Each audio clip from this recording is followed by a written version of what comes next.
Eu vou começar agora destrinchando aquela questão dos subsistemas, né, do sistema corporal, a relação com a abordagem articulação por articulação, que fala das questões das funções articulares, que cada uma, né, que cada articulação foi desenhada para uma dessas funções. Então agora a gente vai ver na prática como isso se interrelaciona nessa questão anatômica das funções articulares, para essa questão mecânica, né, de resposta de feedback do sistema corporal e como isso acontece na prática.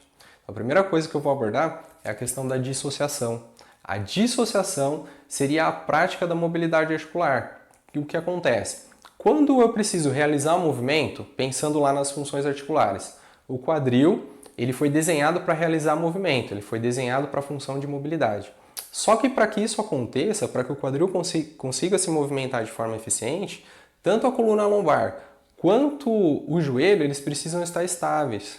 Então, lembra que eu falei que o problema em uma determinada articulação pode não ser nessa articulação? Por exemplo, se a pessoa sente uma dor no quadril ou uma dor no joelho, isso pode ser das articulações adjacentes. Então, uma falta de movimento ou um movimento ruim no quadril, ele pode vir dessa questão da falta de estabilização na coluna lombar ou falta de estabilização no joelho.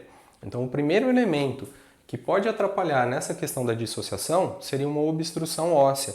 E aí, pensando em obstrução óssea, ela está muito relacionada ao subsistema passivo. Então, vou colocar aqui como primeiro elemento obstrução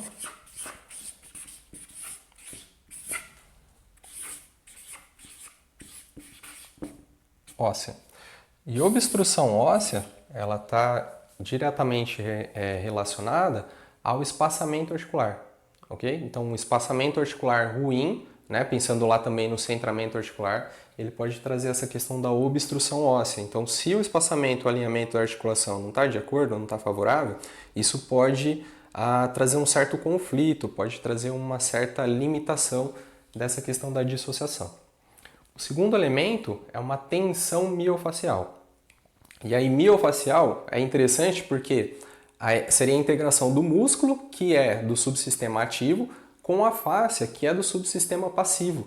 Só que todo o nosso corpo ele é coberto por fáscia, desde pensando ali nos ossos, que eu tenho o periósteo, desde os feixes musculares, desde das fibras musculares com epimísio, endomísio, perimísio, todo o nosso corpo. Todas as estruturas corporais, elas são cobertas por uma fáscia, só que elas vão mudar de nome. Então a fáscia, pensando na integração com os músculos, com esses responsáveis pela contração muscular, por movimento ou estabilização, ela vai estar sempre integrada, sempre vai acontecer de acordo, né, com essa regulação entre os dois. Então pensando nisso, se eu tenho um excesso de tensão miofacial, se alguma estrutura muscular está muito tensionada, isso pode limitar essa questão da dissociação. Então esse seria o segundo elemento. Vou colocar aqui como tensão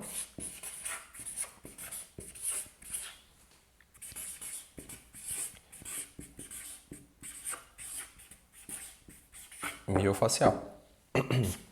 O terceiro elemento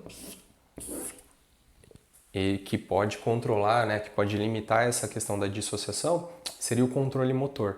E o controle motor ele está muito relacionado ao último subsistema, que é o subsistema neural, que seria aquela questão do sistema nervoso central, do órgão tendinoso de Golgi e do fuso neuromuscular.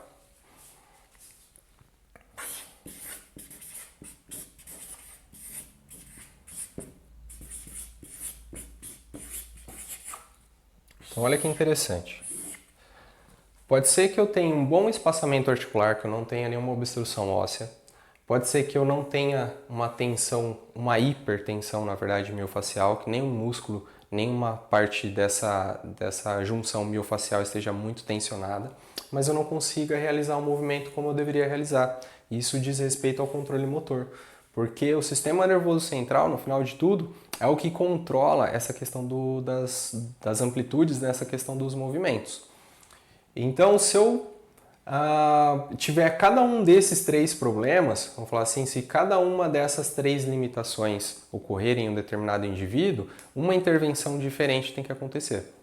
Pensando na obstrução óssea, Alguns trabalhos de mobilidade que vão tracionar, que vão melhorar esse espaçamento articular, vão ser mais eficientes. Pensando na tensão miofascial, se eu trabalhar uma forma de liberar, de diminuir essa tensão, isso vai surtir um certo resultado. E no final de contas, tudo isso precisa ser repadronizado através de um bom controle motor, através de movimento. Então esses sistemas, né, esses elementos, na verdade, a obstrução, a tensão e o controle motor é que vão dizer se essa dissociação vai acontecer de forma eficiente ou não, se vai ter uma compensação ou uma disfunção ou não. Então, através disso é que eles vão assim interagindo e no final de tudo é sempre o último, vamos falar que a última palavra, né, vai ser sempre do controle motor. Se o meu corpo, se os meus mecanismos proprioceptivos e o meu sistema nervoso central não entenderem que aquele movimento é ok, que aquele movimento não vai ser nocivo, ele não vai acontecer, embora essas estruturas anatomicamente estejam bem. Beleza? Então na próxima aula a gente vai ver o segundo elemento. Eu falei que para que aconteça movimento na articulação que inicialmente foi desenhada para mobilidade, as outras articulações têm que estabilizar. A gente vai ver essa questão de como eu preciso estabilizar, o que vai acontecer nessa questão da estabilização para que haja movimento. Então o segundo elemento aqui, ao invés de dissociação, vai ser a estabilização. E a gente vai ver na prática o que pode atrapalhar na estabilização e como eu posso interagir com o meu corpo para que isso aconteça de forma mais segura e eficiente, ok? Então nos vemos na próxima aula.